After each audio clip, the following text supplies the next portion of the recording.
you look at the previous one and then going to the number 19. So question is the magnitude of contribution to the molar heat capacity. And the answer for this one is D, not C. And so the translational certainly is the highest. And then the rotational energy comes next. And the vibrational is the smallest. I think really the last one is an electronic one that can, if they ever contributed to. But the sequence is translational, rotational, and the vibrational. So that is a correction that I want to make.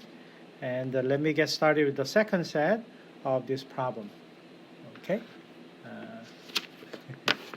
It's nice to see everyone. And so this is a second set that taking on the section on thermodynamics and kinetics. And I also realized I took some few problems on statistical thermodynamics, which I did not cover clearly, but it should be covered in the micro PChem, but Jerry Konowski or Professor Lakshmi should cover that.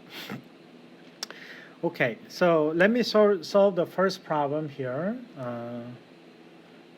and which is isothermal compressibility is defined as shown up here, and then they give you the value of isothermal compressibility in a unit of per bar, and as you notice that the volume does not the unit volume cancel out, and then if the exactly certain milliliters of water and the delta P was 1 bar to 2 bar at that temperature and the volume of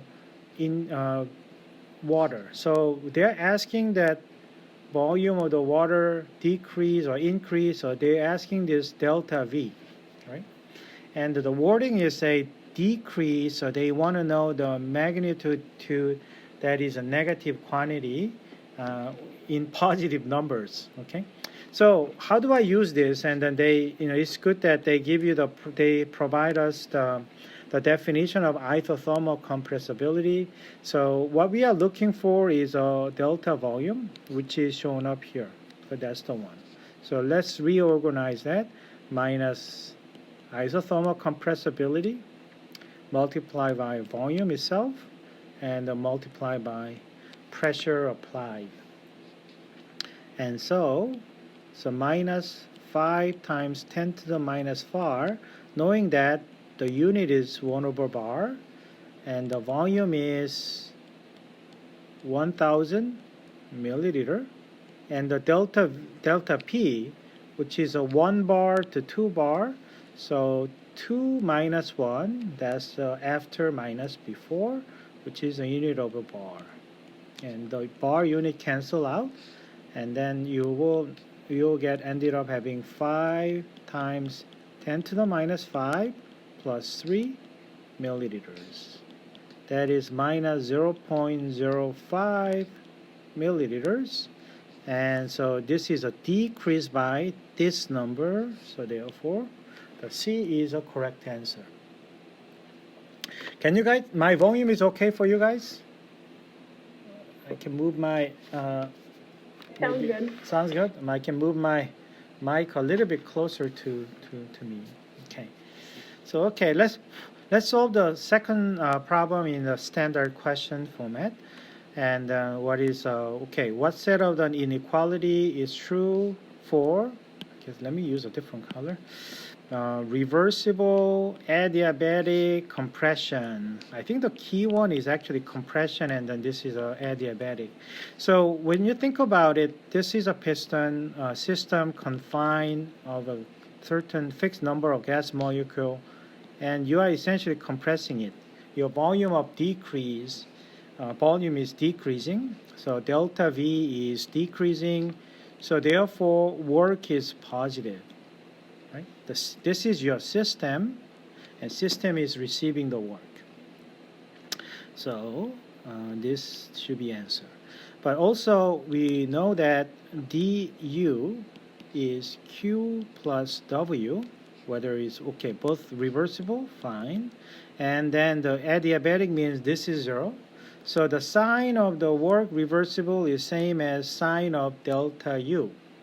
Okay, and also, do you remember? I think that they even give this extra information that, oh, this is an ideal gas.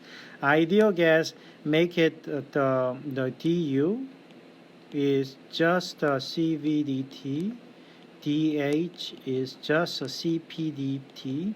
So only the one variable function for internal energy and enthalpy, the gas without having any interactions and no physical occupied volume, which is a point mass, that's an ideal gas. So having said that, this means that this one is naturally CVDT. So what is a mediator or facilitator here is a delta T will go up. So think about it. When the work is done onto the system, right? When the people are pushing their, I guess I need to put two people there. When they are pushing things in, essentially the temperature will go up because the work is done and internal energy is going up. When the temperature going up, so does the delta H as well. So they are essentially scaled by the same parameters, heat capacities of different kind. And if it is an ideal gas, I hope you guys remember this simple relationship, which is a predictable, which is, okay, so that's the one. So it is always a CV and CPs are positive numbers. So positive, positive. So B is a correct answer. Okay, so let's move on to the third one. This is a question about the equilibrium constant. And when I blow it up, and actually they said plot of natural log K versus 1 over T. So what is the relationship between natural log and 1 over T? That is can be understood from the Van 't Hoff equation. So Van 't Hoff, I think he won the first or second Nobel Prize in chemistry when the Nobel Prize was established. And the Van 't Hoff equation, there is a Van 't Hoff equation for osmotic pressure, or Van 't Hoff equation for temperature dependence on equilibrium constant. So it is a K2 minus K1 is minus R delta H of reaction, standard state, and T2 minus T1. So hopefully you remember this expression. So what that means is this one means change in natural log of equilibrium constant is minus R delta HR multiply change in the 1 over T. Okay? So this is a y-axis, this is an x-axis. So therefore this is essentially the slope. So anywhere here, for example, this temperature, that's this is a slope, and that's a minus R over delta H reaction. And in here, the slope here is like this. That is a slope, and which is a minus R delta H reaction. So one thing for sure is in the slope here is a negative value. So therefore, minus R over delta H, this value, the enthalpy of the reaction is a positive reaction, which is an endothermic. Okay. So okay, so standard enthalpy of the reaction is positive. That's good. So this is among those. But now looking at the slope, it is typical. I mean, this problem is showing that. So let me do that. Okay, it is not like this. Okay, this is a curve, right? So it is not constant. Okay, typically it is a constant, but this is the one that is not constant over time. So so delta H is changing, actually not constant, and then actually decreasing upon temperature increase, upon heating, right? So that's the answer. So my answer for this one is an A. Okay, so let's move on to the next problem. So given that this is a delta H reaction for the following is this. So this is something about the way that people write the reaction, and then they write this way. Okay, so this is a nice recap of this. I want to emphasize what we mean by per mole. And this per mole basis is not really something that you would imagine. This is a per mole, right? That per mole is per something like extent of reaction. So certainly the way that to produce 1 mole of this, or I guess this is written in 2 moles, but the one that is direct matches is when 1 moles of hydrogen gas is produced, this amount of energy will be released so that the iodine solid will be produced, and the other way. Okay, so this is how per mole is just based on, it's not about hydrogen and iodine. Whatever it says, the per 1 mole basis, this is the reaction is being written. So why am I saying this so much is now the question is here, standard enthalpy of formation. So they are asking that, okay, so enthalpy of formation. And this one has something to do with unit formation of what? HI gas. Right? So they want to know this perspective that, okay, to generate HI, 1 moles of gas, you should start with half moles of H2 gas and half moles of iodine, which is a solid in the standard state. And that's how the reaction defines the production of 1 moles of formation of HI gas. Right? And then now I'm using the fact that the delta H is a state function. So when you look at that, if this is over to like this reaction delta H formation should be plus 53.0 kilojoule. And then the reaction has to be multiplied by 1/2 to be per mole. And here is the mole is different from this mole. This mole is per mole of HIG. Okay? That's an implication that we have, right? So although it's the same mole, this one is just focusing on your formation of the compound that you want to focus on. And so the answer is for here is this. And I don't need to emphasize here, I hope the heat of formation for H2, H2 gas is 0 because this is a pure element. So does iodine solid is 0 because that's a pure element, and this is a definition of how people define the moles. Okay, so the answer for this is C. So I have solved those 4 problems, and if you have questions, let me know. Okay, so I am going to the number 5 is they are saying that calculating the expression for delta S when ideal gas. Okay, so ideal gas is heated from temperature 1 to temperature 2 at a constant pressure. Okay, so I want to start with some concept. Delta S is heat reversible over temperature. Right? And then on the constant pressure QP, heat reversible, is actually CP dt, right? Or you can say the dH. So they are, when you have a passage defined, the heat transaction is defined in the following. So therefore, this one is CP T dt. Okay. And so we are talking about the ds from S1 to S2 is T1, T2, T over Cp dt.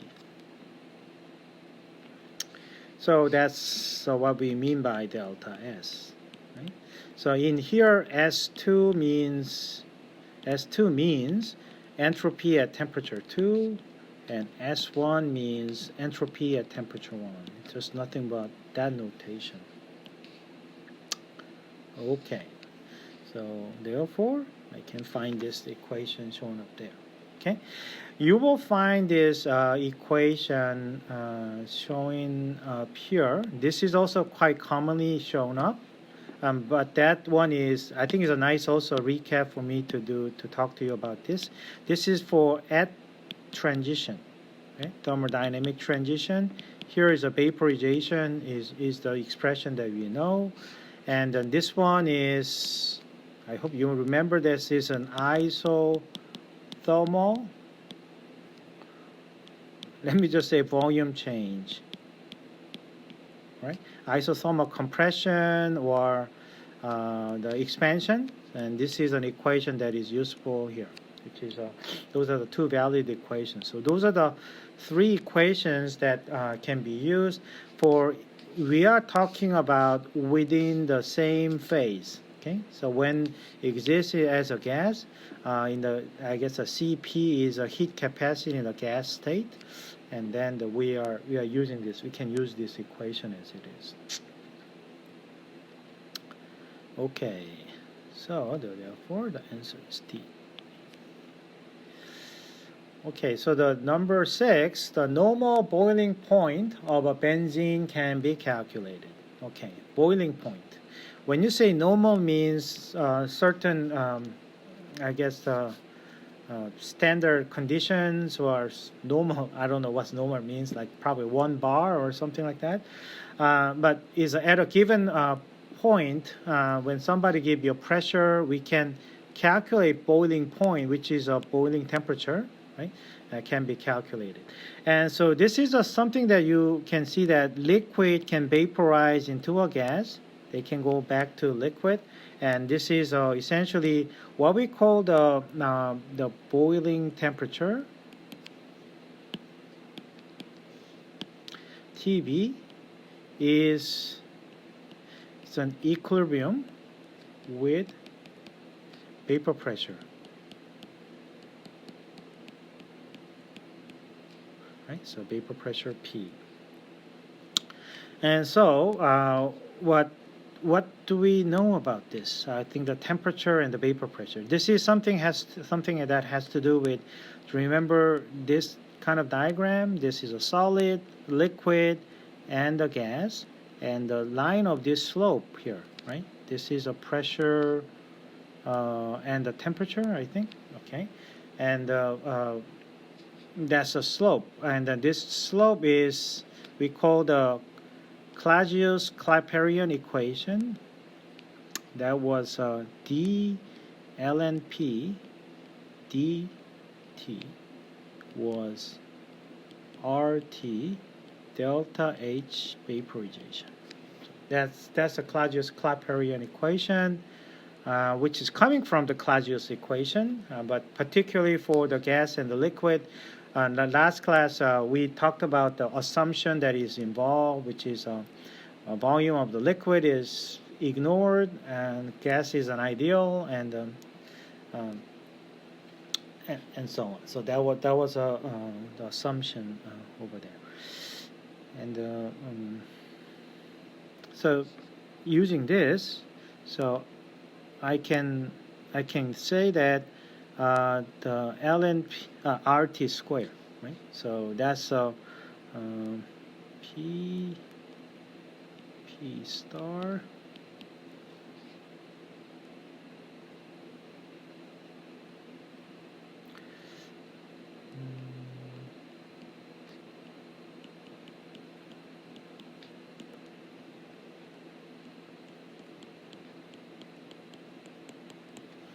Okay, so this is I think there's some sign has to be let me look at the textbook. Okay. I think the textbook. I think it's okay. Let me check the textbook. I think that there's some sign issues here. So I'm going to pull up the textbook. And we'll have a look at that.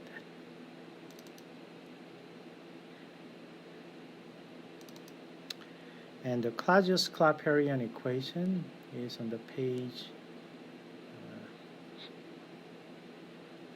Okay. That one should be on the chapter 4. I know my computers are a little slow today. Okay, so this is a Clausius-Clapeyron equation. Okay, phase diagram.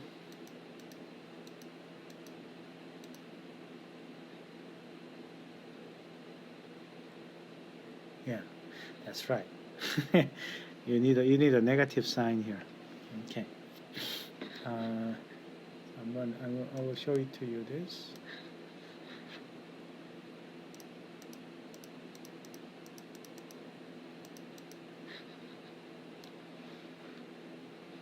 Okay, so this is a textbook section where this is related to the Clausius-Clapeyron equation. That is in the equation shown up here, the 4B10.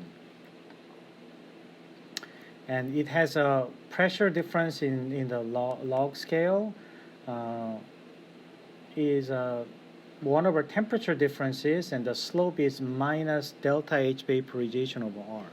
Okay, so this is quite similar. I mean, the origin is quite different, but the final equation is, you might find it, I just talked about K2 over K1 is minus R over delta H reaction 1 T2 minus T1. I mean, this is a similar, but this is a Bantoff equation for the reaction, and the one and above is Clausius-Clapeyron equation, predicting the vapor pressure as a function of the temperatures. For knowing that I have known a certain reference temperature and the reference vapor pressure. Okay, at any rate, so this one is actually not the hard problem. If you look at the boiling point, okay, I need a vaporization, heat of vaporization. That's what I need to know. And the vapor pressure of a liquid, right? So vapor pressure of liquid at one temperature. So here is an example of the vapor pressure P star at temperature T star. And if you ever know that, we can get this correlation between those two. I'm sorry, I kind of blocked those out. Sorry, let me open it up. Okay, so this is a Bantoff equation. I kind of wrote it up as a reminder. We just deal with this equation in the previous one, and this is a Clausius-Clapeyron equation that is essentially temperature dependence on the vapor pressure, whereas temperature dependence on the equilibrium constant. They kind of share the similar relationship, but this one has something to do with the reaction equilibrium. This one is certainly only applies to vaporization process. To answer those, the normal boiling point question for the benzene, vaporization matters, and the vapor pressure of a liquid at one temperature. Here's an example of P star at T star. So therefore, the answer for this one, it should be A. I mean, you don't need to write all these equations just for the reminder, but that can be useful. Okay, number 7. Number 7 is the one that actually I mentioned, emphasize it, and then this is actually quite worded out. So this is one of the Maxwell relationship that's saying that, I want to know the entropy change when I change my volume under constant temperature. But this is hard to measure. Somebody who's measuring the entropy is not a trivial task.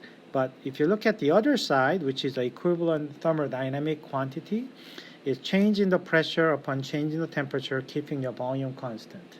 I think this is an easy one. So why this is useful, the variation of S with volume at constant temperature, right, can be thus be determined from easily measurable quantities. Right? So once I see that, that's exactly what I'm looking for. Right? So that's, if you want to call it, that's easily measurable quantity is measure the pressure change upon changing the temperature, keeping your system volume constant. That will be the answer for what we've been looking for. Okay, let's go to the number 8. Number 8 is predict the signs of delta H and the delta S reaction for the following reaction. So carbon tetrachloride liquid becomes a gas. So we are talking about liquid becomes a gas here. And that process we call vaporization. And vaporization, what about heat of vaporization? You need an energy, so it is an endothermic process. And the number 2 is gas has a higher entropy, right, compared to the liquid than liquid. So delta S vaporization, I will say, as gas minus as liquid, that is going to be positive. So therefore, both are positive, and that describes this change from liquid state to the gas state as a physical transition. And you can also, one way to kind of recap this is delta S of this one, it must be delta H at T at transition, right? This is talking about thermodynamic phase transition, and temperature is always positive. And this is from the concept is positive. So therefore, overall net result is positive. So this is also self-consistent in its own way. So therefore, the answer for this one is B. The one before is an A.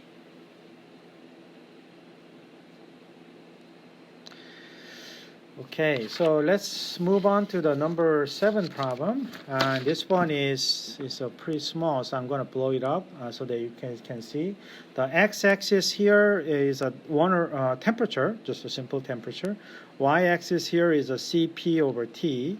And the one thing to notice is temperature is going down to 0 Kelvin, right? And then this is somebody can measure down to a much lower temperature. So the axis here is essentially Cp over T. Okay, so Cp over T. And this is a molar heat capacity of a crystalline, which is a solid, alpha D glucose as a function, which is a measured quantity is heat capacity divided by temperature for a wide range of temperatures that is shown up here. And the area under the curve from 0 to this, right? So area under the curve means like this, 0 to 298, and the curve is Cp over T, and for when you change this value, so this is an area under the curve. Right? So that's the definition of area under the curve. Yield the thermodynamic quantity of the crystalline glucose. Crystalline glucose means a solid. This is a solid glucose.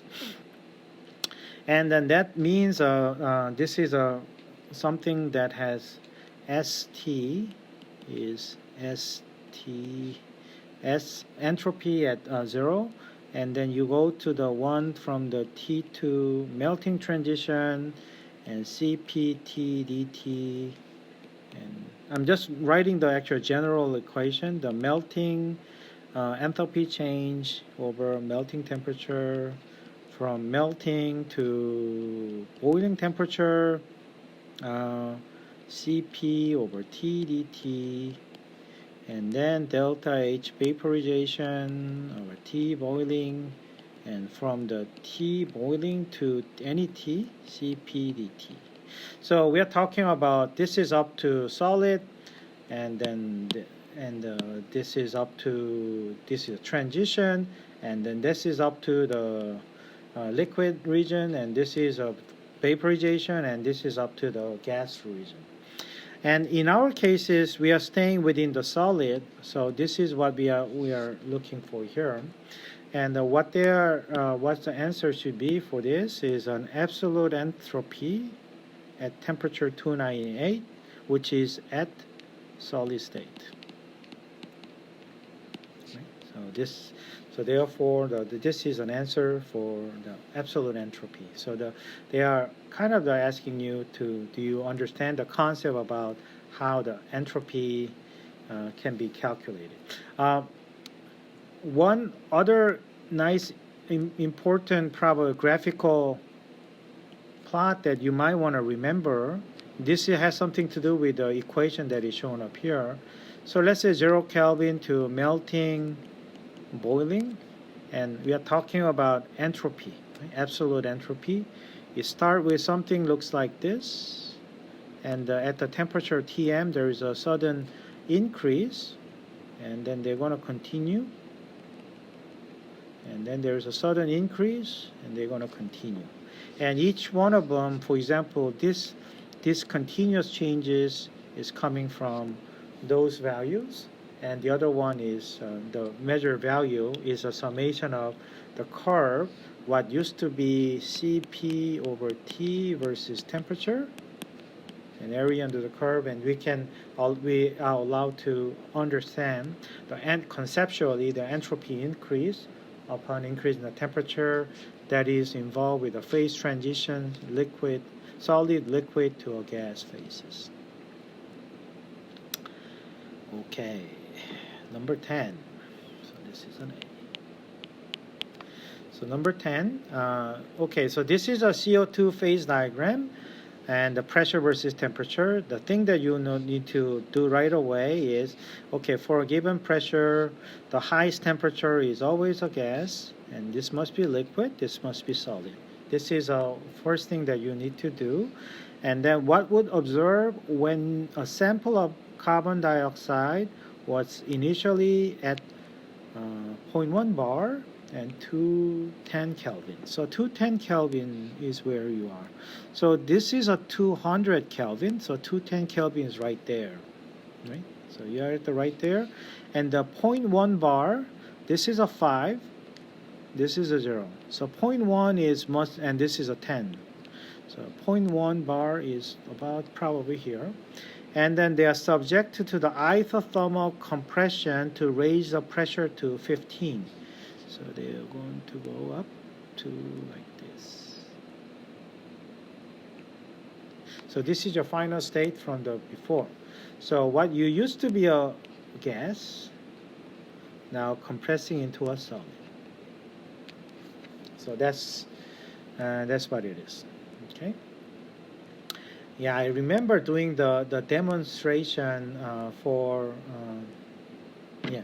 Anyway, so this is how you can read it, and I guess I'll start with a simple task, assigning the appropriate phases, and as temperature goes up, solid, liquid, gas. Okay, so that's a concept. Okay, number 11.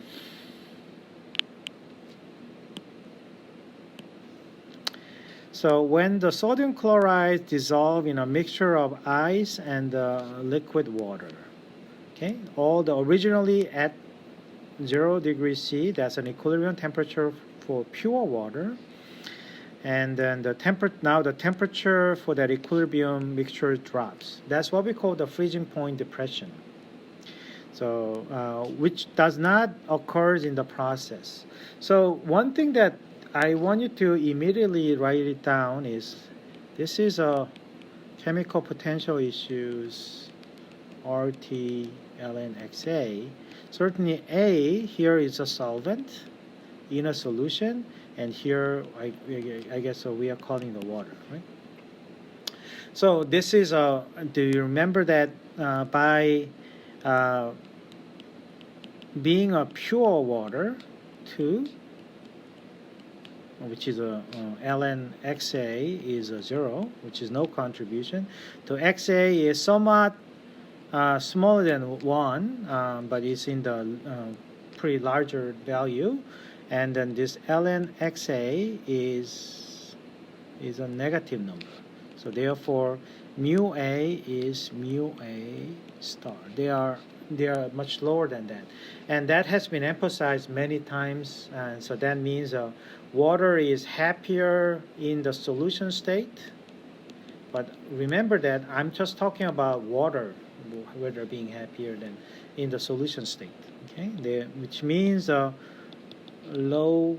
lower chemical potential. Okay, so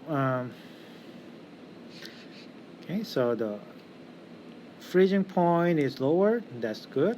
But chemical potential of the liquid increases. This is not true. So this is certainly not occurs in this process. And if you look at these two other comments here, which is some of the ice melts, the heat flows from the solution to the ice. And this has something to do with, I don't know whether you have done it, if you actually dissolve the salt in the pure water, there is called the heat of dissolution.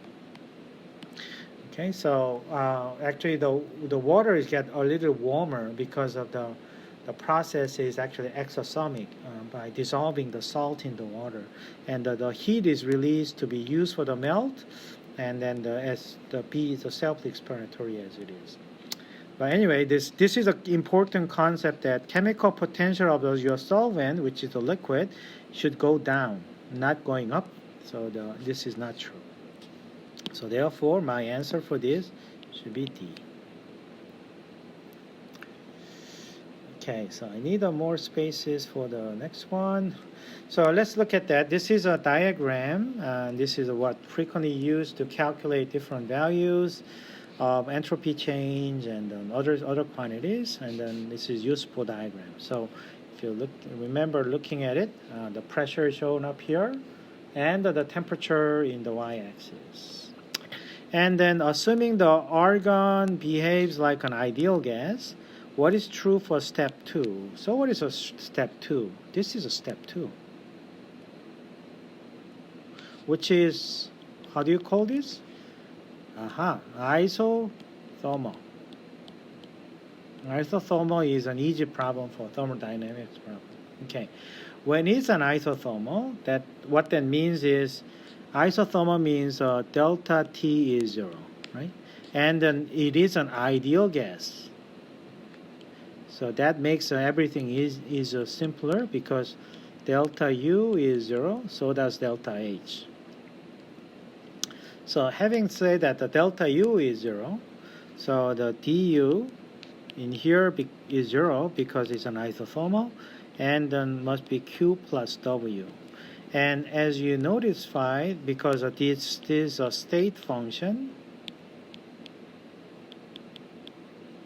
change, I can redefine this. I just want to say that both are reversible process. Doesn't matter whether it's a reversible or irreversible, but I know exact formula for the work reversible in isothermal process. So what is that value? Do you remember? Minus nRT natural log volume, initial volume ratio. So that is a 1. So therefore, Q reversible is nRT natural log VF VI, and I know that for sure that Q reversible over temperature here is NR natural log VF VI, and that is being defined as a delta S. So here, but I guess this is not true. This is that is not true, but here. work is here. Negative nRT, natural log Vc or Vb. So that can be true. That can be true. Okay, so this, for example, this one, it must be 0. So this is not true. And this one should be CV. That's not true. The only thing that is left is that bothers me a little bit now is this can be only for the ideal, the reversible process. So let me rethink that this situation. Delta S is a Q reversible over T, but it's also same time it is a CP dt over T. So therefore, delta S is Cp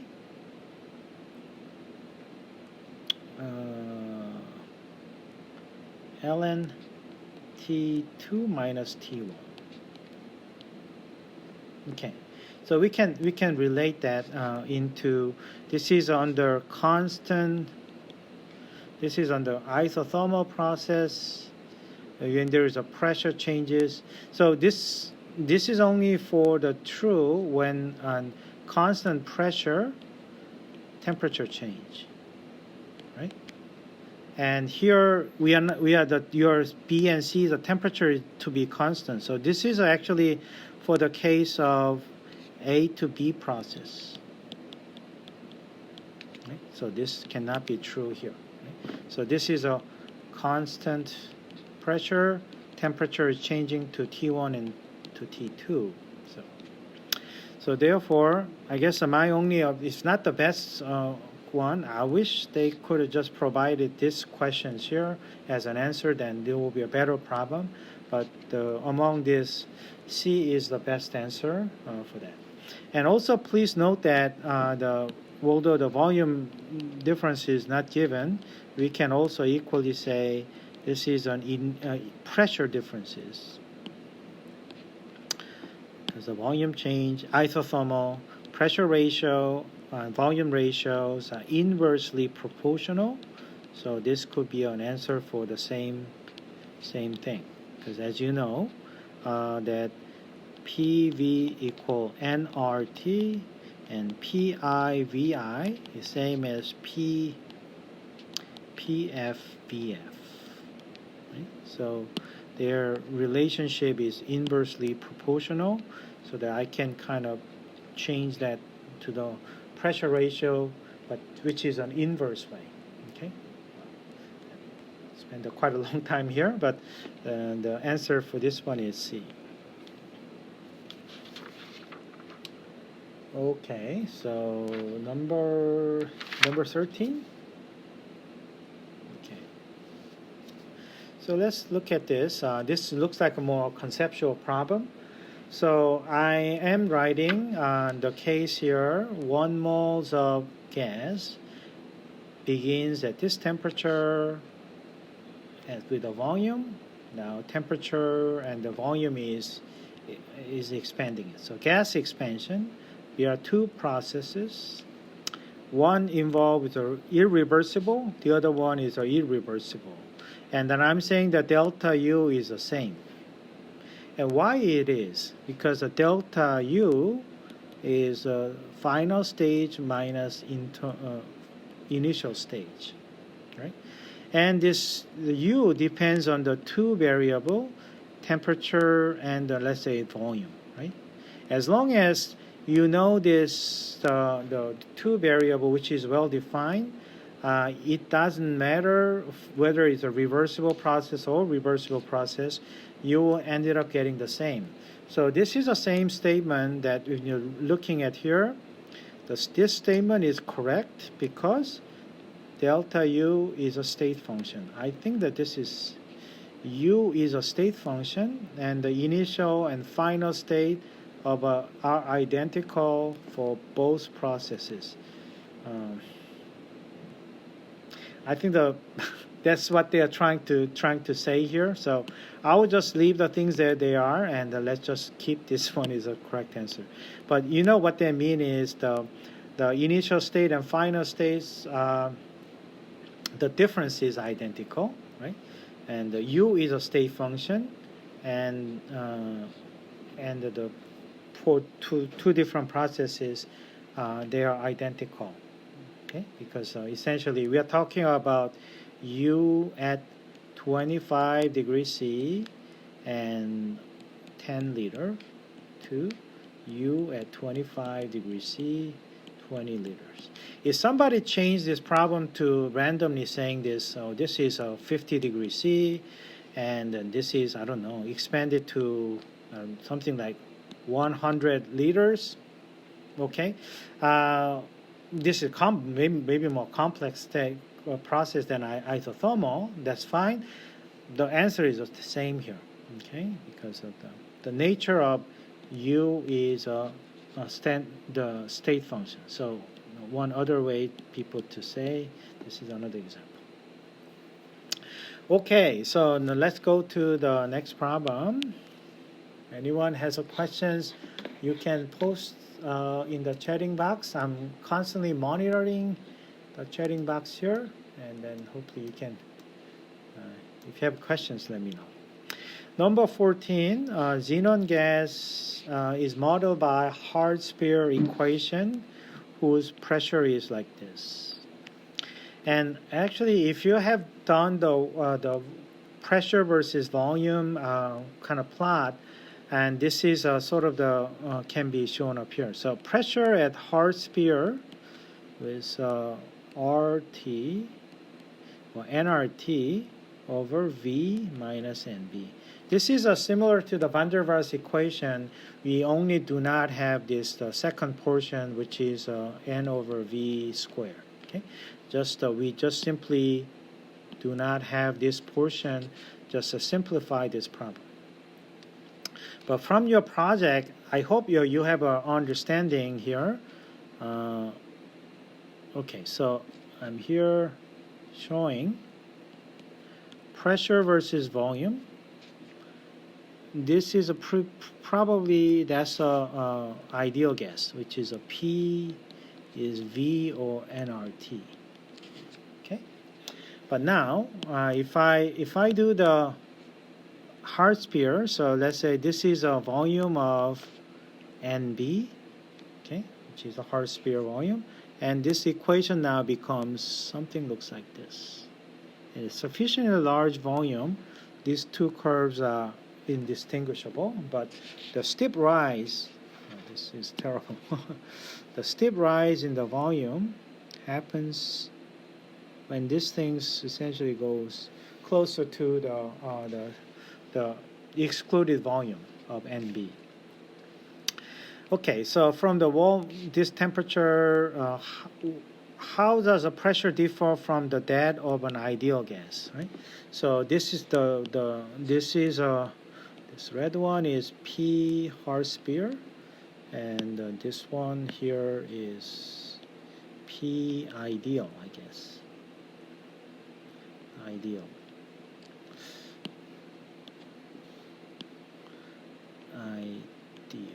Right? So for a given temperature and the volume, you see that this is an ideal and this is a hard sphere pressure, which is so then we can say that hard sphere pressure is larger than what it's supposed to be as in an ideal gas. So so that's one way to answer that. The second way to kind of to lead to a conclusion is, if you think about the model, this is an ideal gas model, right? No interaction. Hard sphere gas model is something like, okay, I'm going to have this one as a physical volume, no interaction, but still there's a one. And then they're going to move around, just like the gas should be. So in this hard sphere model, not enough room. Okay? Do you agree? And so therefore more frequent collision to the wall, right? And so that means higher pressure. So P, this one is higher than P ideal. So that's more like a conceptual one, because this is an ideal gas model, and then the other one. So you can try that one to get the answer this way too. Either way works out for getting us to the right answer. Okay, so let's looking at this number 15, this reaction. They say it's spontaneous. That's good. And so what is true? So spontaneous means, I mean, that's right away. I hope you guys all getting to this one. Okay, delta reaction is negative when the reaction moving forward from left to right. Okay? And then when this is a negative, and delta G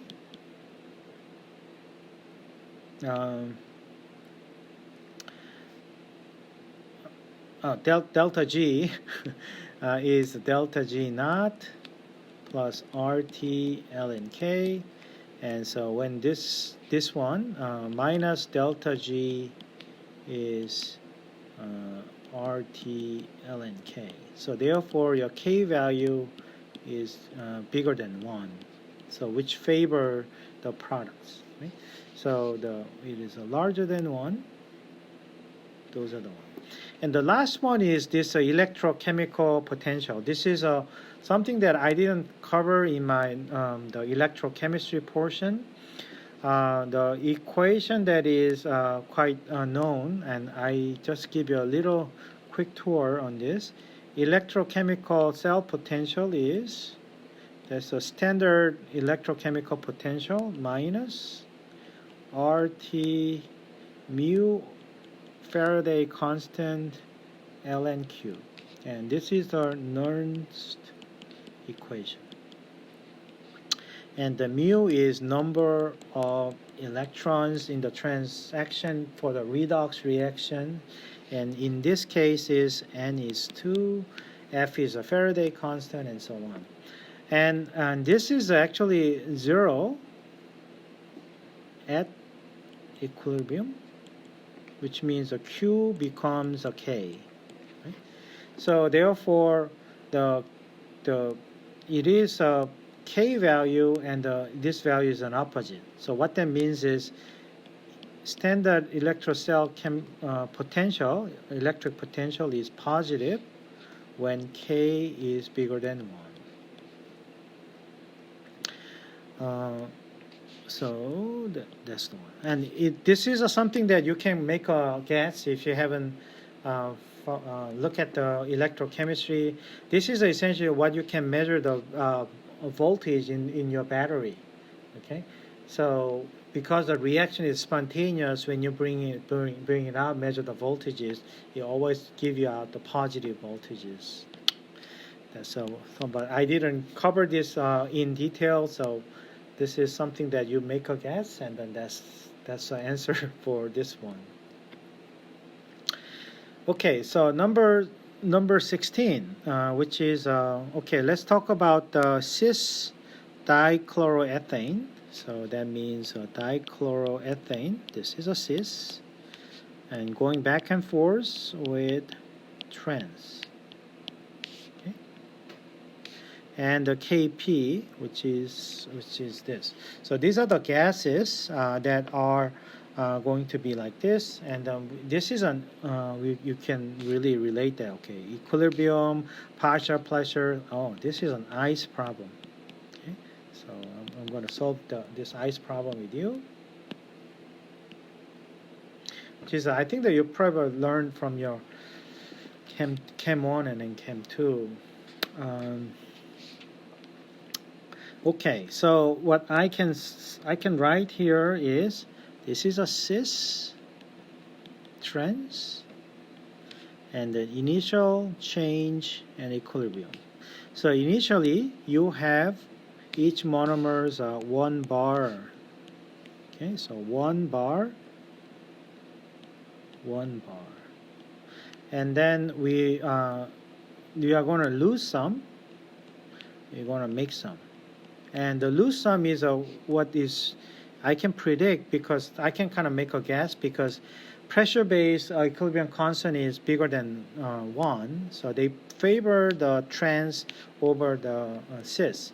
And yeah, this one can be rotatable with quite a restriction. Yeah, double bond is not freely rotating it, but they can rotate with a thermal activation energy. So that's why we can quantify and get these products out. At any rate, so this is a direction that I can assume because of the Kp value is 8.2. And so at the end, 1 minus x and 1 plus x is your pressure of cis and the trans isomers. So Kp, 1 minus x, 1 plus x. And when you solve this one, this is like a 9.2x is 7.2. And so therefore x is 0.78. So putting that in, 1 minus 0.78. And that's 0.22 bar, and the one that here is a 1.78 bar for the trans. So that's a P cis. And the Kp is pressure of trans, pressure of cis, so 1.78. 0.22, and that will have me the 8.1 as my Kp. That will be a value. And they're asking the pressure of, actually, the same thing as here. Okay. I don't really need to do anything. I just realized, because this is a final, your trans pressure should be a Kp times of this. Just knowing this alone can be a answer for that.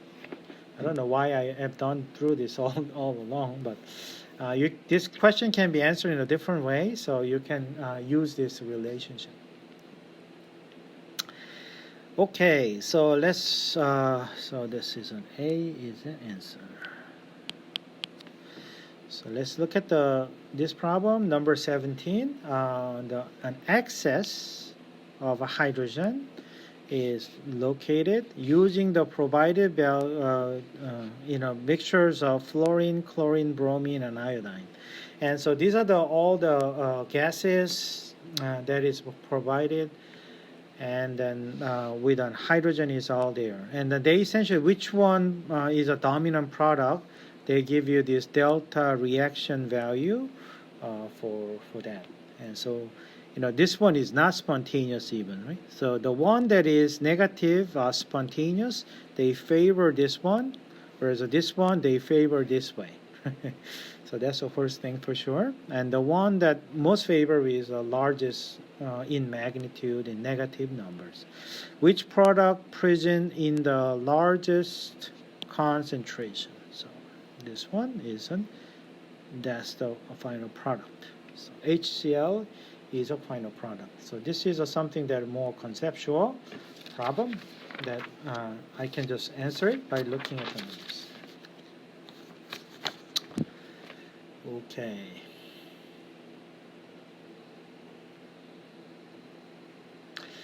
Why don't I take a little break here and the recording to